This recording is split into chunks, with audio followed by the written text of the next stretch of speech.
You're listening to the Sex and Psychology Podcast, the sex ed you never got in school and won't get anywhere else. I am your host, Dr. Justin Lehmiller. I am a social psychologist and research fellow at the Kinsey Institute and author of the book, Tell Me What You Want, The Science of Sexual Desire and How It Can Help You Improve Your Sex Life. Oral sex is one of the most common sexual activities that people engage in.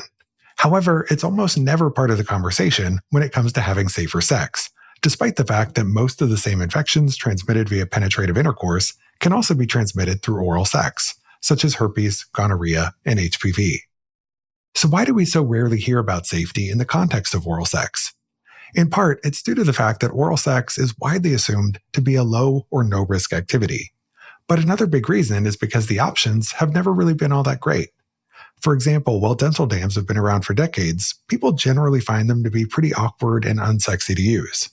But that's where Lorals for Protection comes in. Lorals is the first FDA-cleared underwear for STI protection during oral sex. They're designed to block transmission of body fluids and STIs during oral activities while still allowing you to feel everything.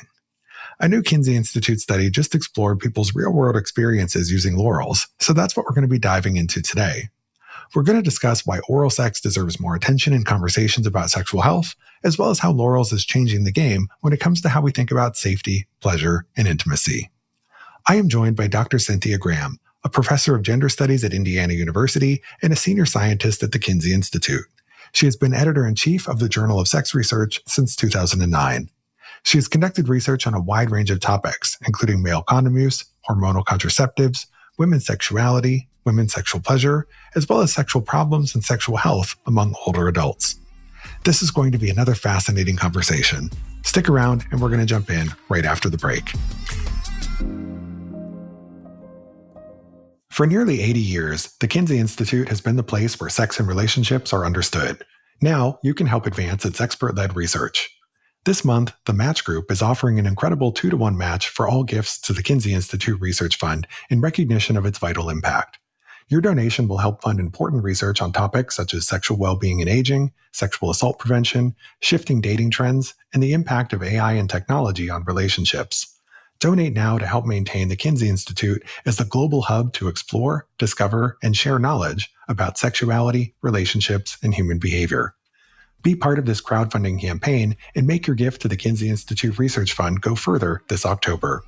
Visit kinseyinstitute.org to participate in the Make Your Match campaign and support sex science. Hi, Cindy, and welcome to the show.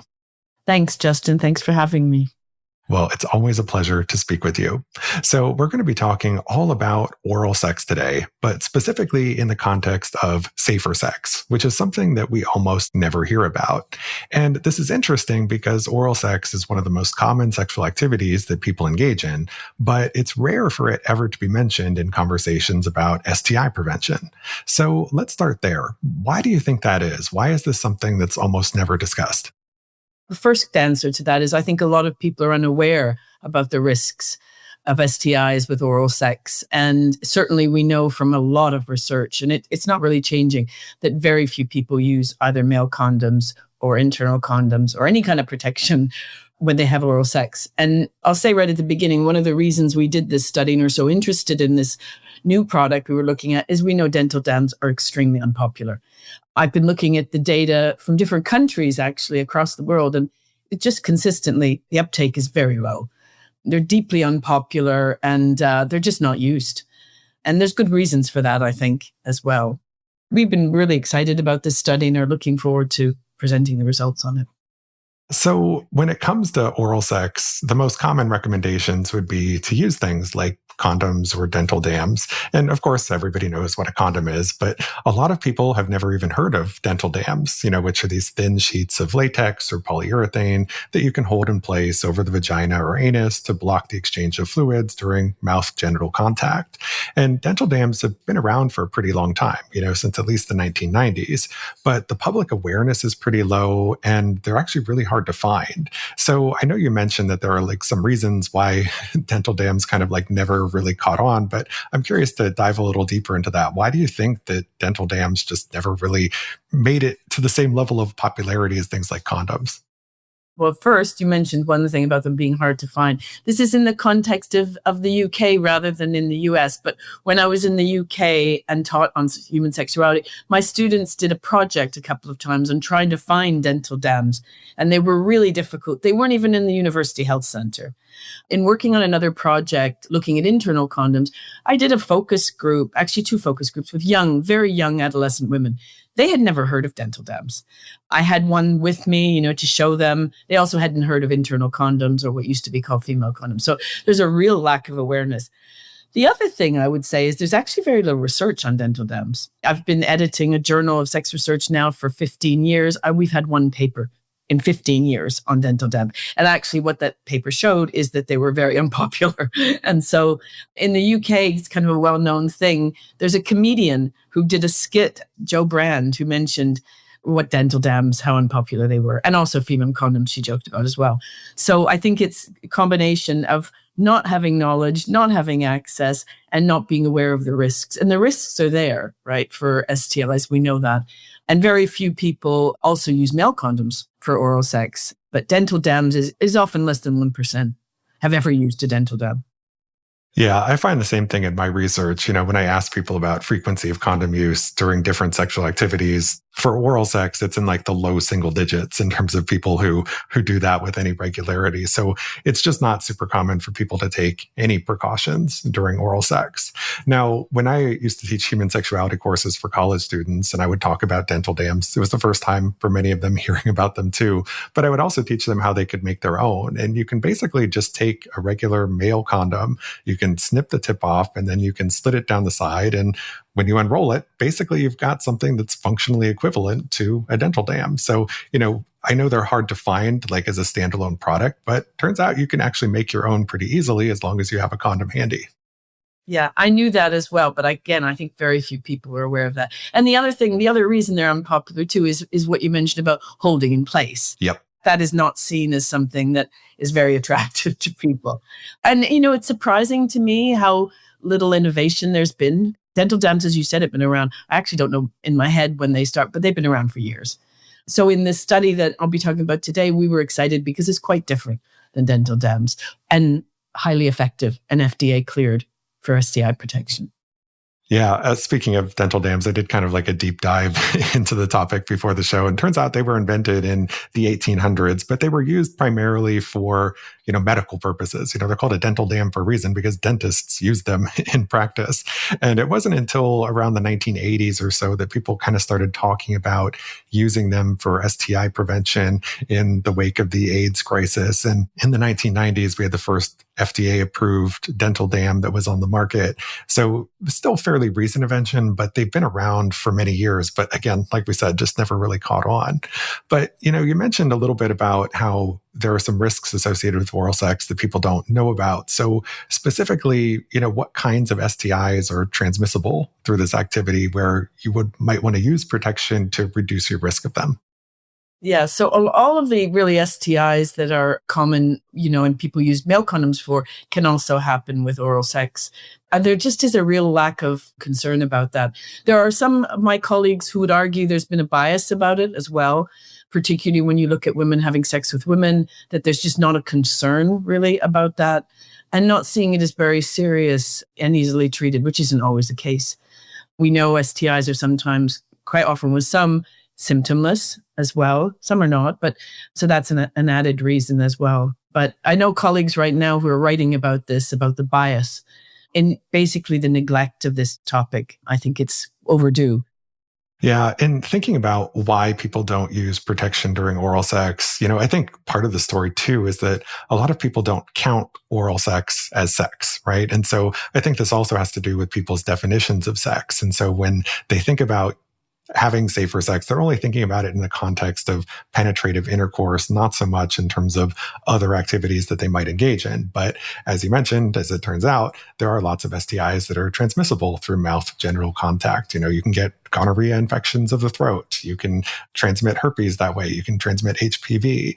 And this isn't to, scare anybody off from having oral sex. It's just we all need to recognize that all sexual activities carry some degree of risk, and we need to take precautions that feel comfortable and safe for us and our partners. And, different people make different decisions. Some people don't consider the risks of oral sex to be high enough to merit using protection, because protection for some people interferes with their pleasure. I understand, I get it, but this is all just in the service of increasing awareness so that people can make informed decisions.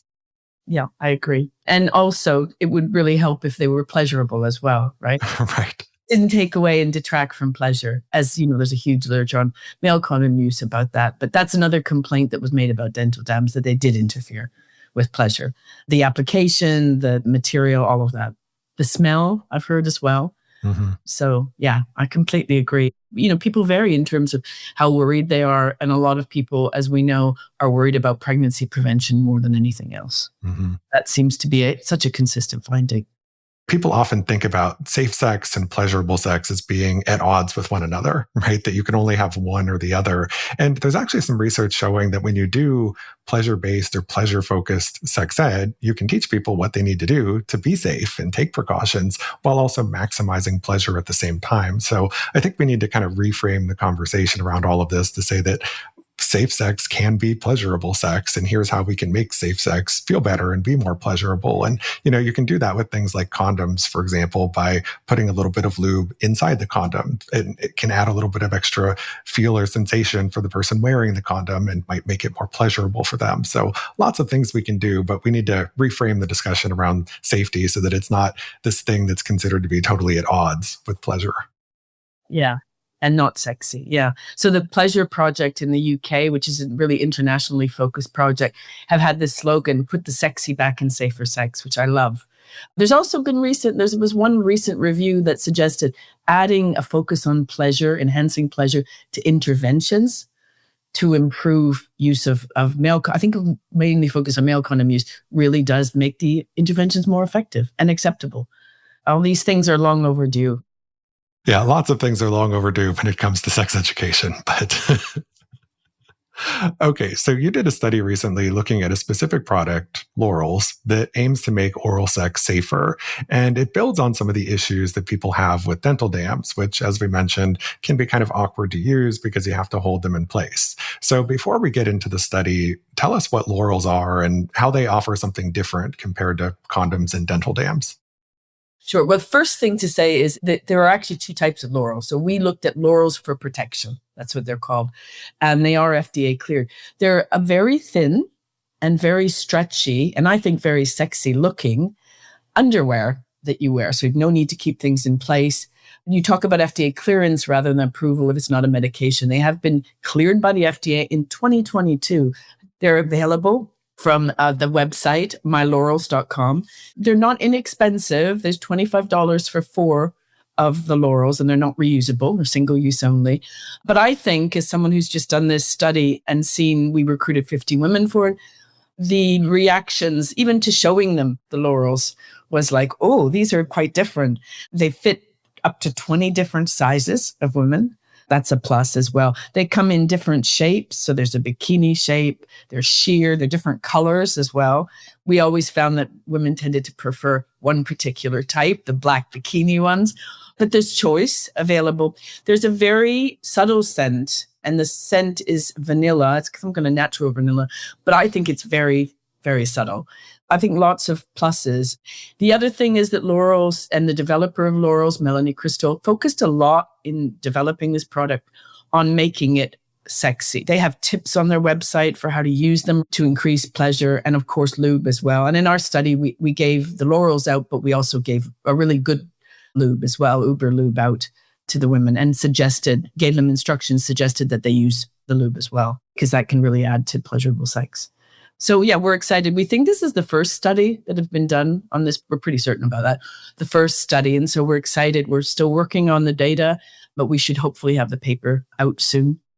Yeah, so these are basically, as I've often heard them describe, they're kind of like safer sex panties, right? They're something that you can wear during intimate activities to provide a layer of protection. And because they're wearable, you don't need to hold them in place like a dental dam.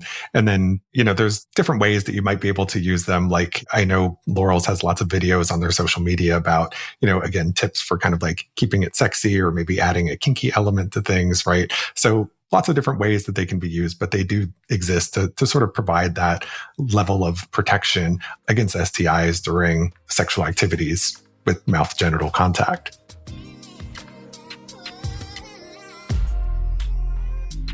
Great sex isn't just about what happens in bed. It's also about how relaxed, confident, and connected you feel before sex even begins.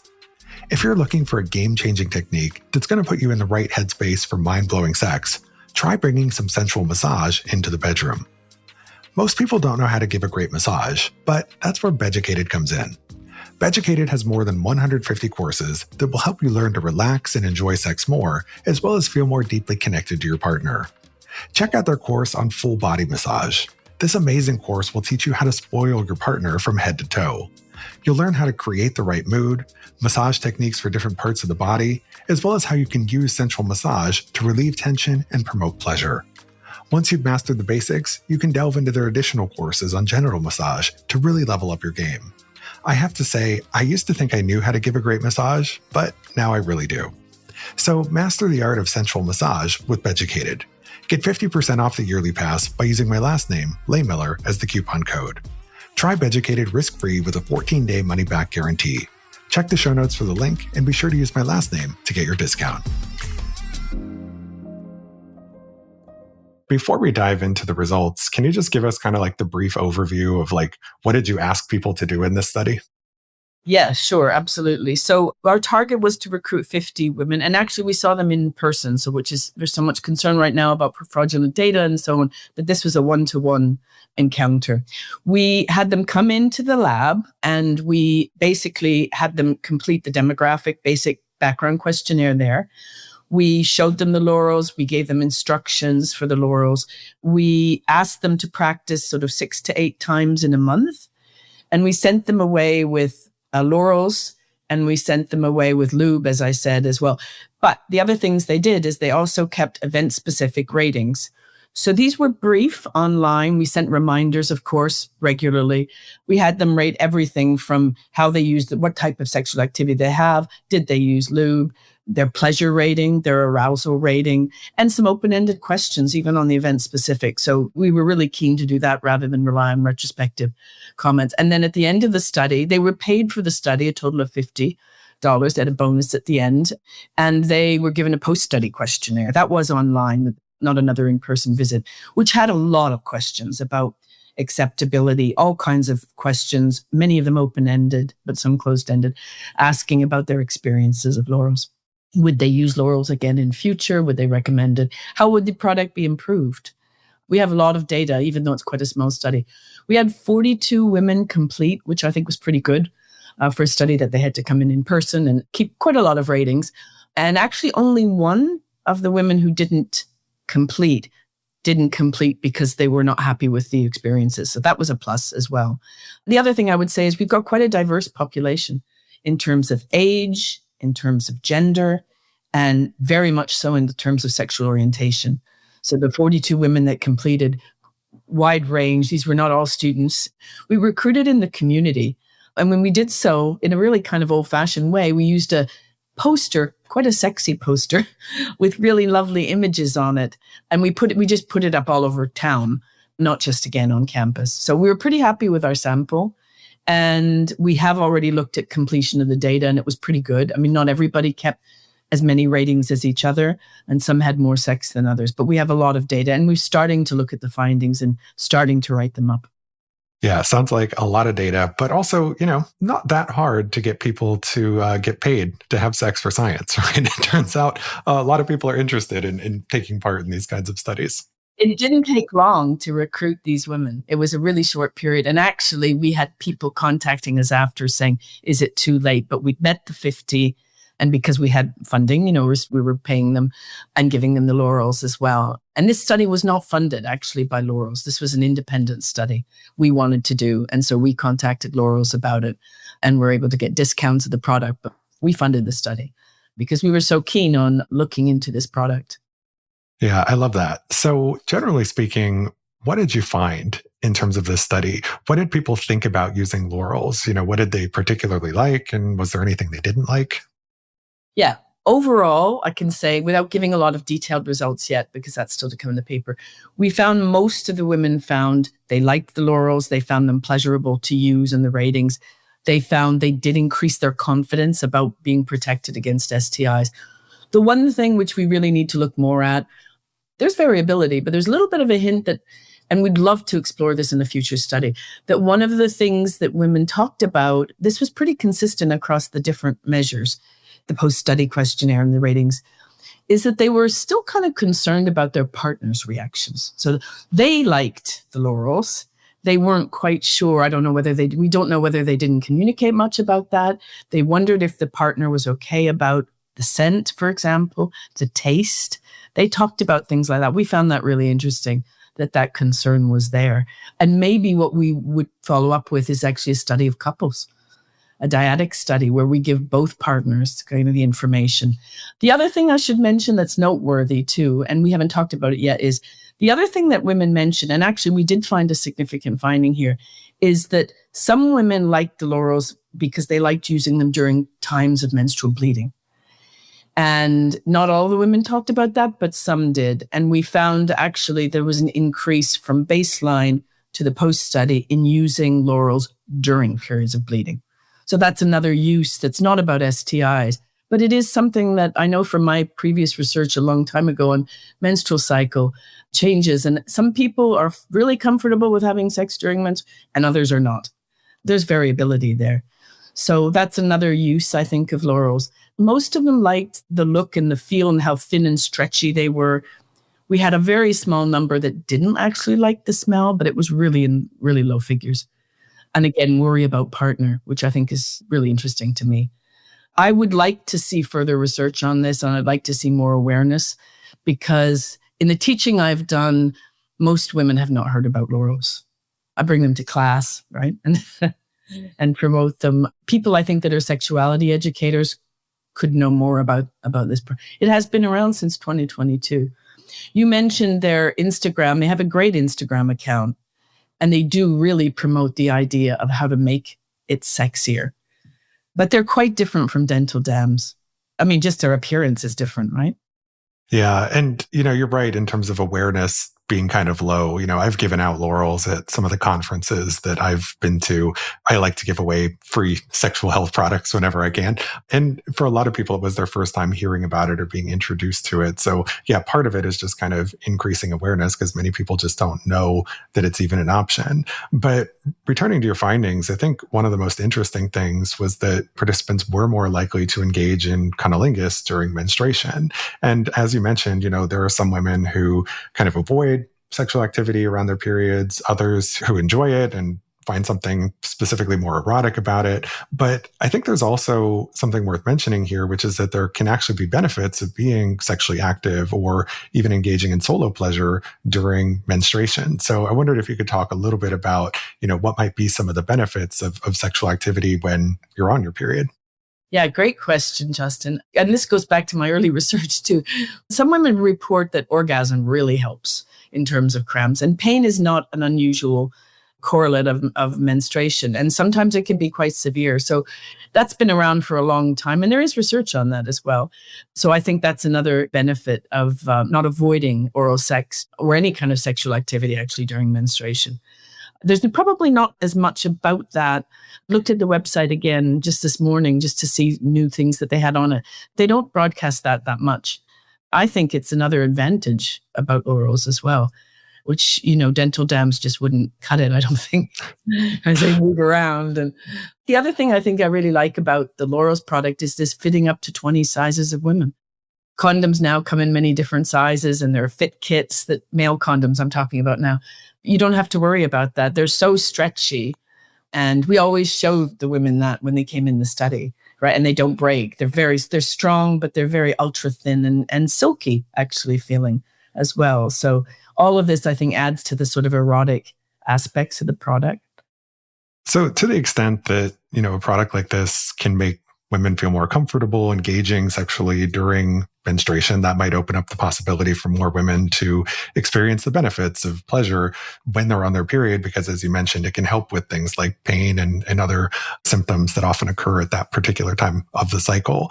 And, this also reminds me of a study, I think that Womanizer published a couple of years ago, where they were calling it mensturbation, and it was basically looking at the effects of masturbation when you're menstruating, and found that it did have a lot of these health benefits in terms of reducing pain, improving psychological well-being, and so forth. So yeah, again, there can be benefits of being sexually active during menstruation. I'll just add one thing to that. I mean, there's a lot of research on changes in sexual desire and arousal as well, but particularly desire across the menstrual cycle and in women using hormonal methods of birth control as well. But there's definitely the early research, which I think was some of the best studies done back in the 80s, as long ago as the 80s.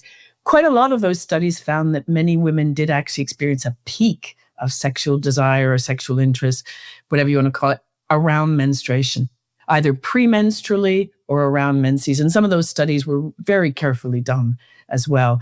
Recently, the findings are more mixed, but there's no doubt that some women actually feel most sexy when they often avoid having sex, which is a shame, really. Mm-hmm. It might help symptoms. It might help them mood-wise. It might help them sleep. So, all of those things. But yeah, if you're feeling really like super interested in sex, super horny, and you feel like sex with a partner in particular is off limits, that's too bad. Yeah. I had Sarah Hill on the podcast recently when we were talking about, the period brain and how women's sexual desire shifts and changes throughout the cycle. And what Sarah was talking about was kind of like general trends and how on average women tend to experience kind of an increase in desire around ovulation, but it varies from person to person, right? In terms of when they feel the most desire in their cycle and how desire is experienced and so forth. So yeah, there's always that individual variability there. Yeah. But it seems that overall you're finding that participants' experiences with Lorals were largely positive, but there were some mixed reactions. Some people didn't like it quite as much. And I don't see that as an indictment of the product at all, because any sexual health product, whether it's designed for safety, pleasure, or both, isn't going to please everybody. And that's just to be expected. But it does seem to work well for many folks. And so I'm curious about your thoughts on the people who had positive experiences. So do you think the benefits they experienced were more about the product itself, maybe offering new or more pleasurable sensation? Or is the benefit more psychological, where, there's a greater feeling of security or peace of mind or the ability to relax? Or maybe it's a bit of both. It may well be a bit of both. We ask questions about both those things. So we absolutely ask questions about, do you feel more protected? We also ask them to compare their experiences if they'd ever had used a dental dam. And those were very, very clearly positive. I think that question is a good one because we'd really like to do some more qualitative research on this product. And I'd like to understand more about those concerns about partners as well.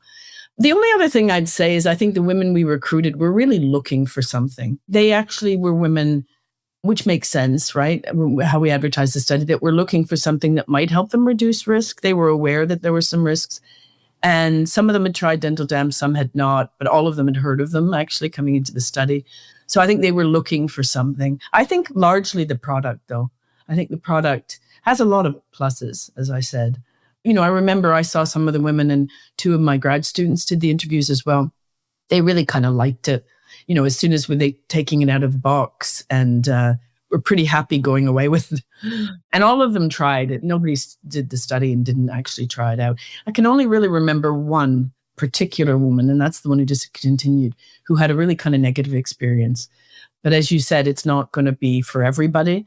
But I think, if it's for many, that would be a big shift forward compared to what we have now. I'm trying to think of ways that we could promote this product more too, and probably need to talk a little bit with Lorals about that.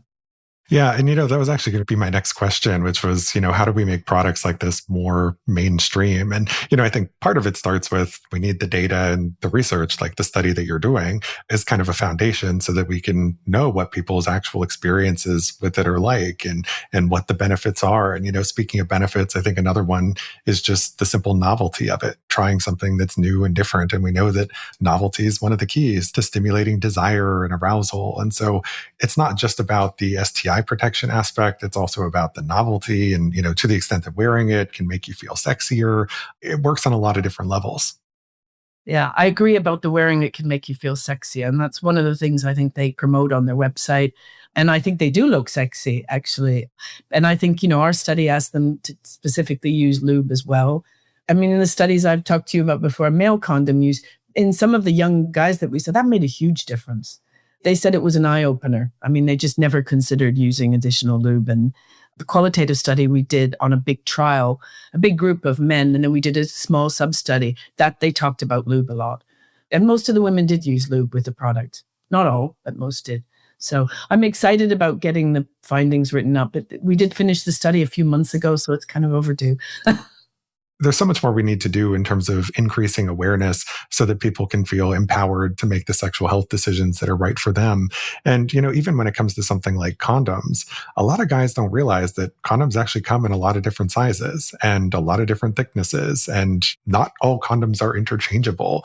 If you find that wearing condoms decreases sensation a lot for you, or they're uncomfortable or not pleasurable, it's important to try some different options that are out there, because it might be a matter of having a condom that's too tight, or maybe it's too loose, or maybe it's too thick. And I think when it comes to sexual health and sexual safety, we just need to explore a lot of different options out there because, like I said, these things are not all interchangeable. Yeah. And there are companies now that make many sizes there was one, I don't know if this company's still around, there was 90 sizes of condoms. And there are others now, not quite as many as that. But in my experience doing studies of male condom use, a lot of men are not aware of that there's different sizes. And so they stick with a condom that might be a free one in the clinic, but isn't for them. And so all our research on the intervention we did focused on finding the right condom for you, the one that fits and feels the best. And I think that's key to using protection. So we're running short on time, but one last question for you. What do you want people to take away from this study, whether about sexual health, safety, or product innovation? What's your takeaway from this? Kind of what you said a few minutes ago, try different things. We know that attitudes are really, really important. So shifting attitudes to think, people, if they knew more about Lorals, and as you said, publishing papers will help, but I think it has to be more than that. If they knew that some people in our study actually said it enhanced pleasure rather than detracted from it, that's important. I think educate yourself on the risks. There's a lot of good information online. And of course, the Lorals, mylorals.com is the website. There's good information there about why this product is necessary for protection, but also for enhancing pleasure. Well said. So thank you so much for this amazing conversation, Cindy. It was a pleasure to have you here. Can you please tell my listeners where they can go to learn more about you and your work, and also where they can go to learn more about the Kinsey Institute? Yes. So my email, I'm happy to answer emails from people interested or wanting to know about the paper coming up on the study, is just cygraham, cygraham @iu.edu. And I have an account on Blue Sky and Instagram and X as well, and LinkedIn. And I'll be sure to include those links in the show notes. And where can folks go to follow the Kinsey Institute? So the Kinsey Institute website is kinseyinstitute.org. They have accounts on all the social media and are active in promoting and discussing the research going on at Kinsey generally. And you can follow them at Kinsey Institute. So thank you again so much for your time. I really appreciate having you here. Yeah, it's been a pleasure chatting with you. Thank you for listening. To keep up with new episodes of this podcast, visit my website, Sex and Psychology, at sexandpsychology.com, or subscribe on your favorite platform, where I hope you'll take a moment to rate and review the show. If you listen on Apple Podcasts, please consider becoming a Sex and Psychology premium subscriber to enjoy ad-free listening for just $3.99 a month. You can also follow me on social media for daily sex research updates. I'm on Blue Sky and X at Justin Lehmiller, and Instagram at Justin J. Lehmiller. Also, be sure to check out my book, Tell Me What You Want. Thanks again for listening. Until next time.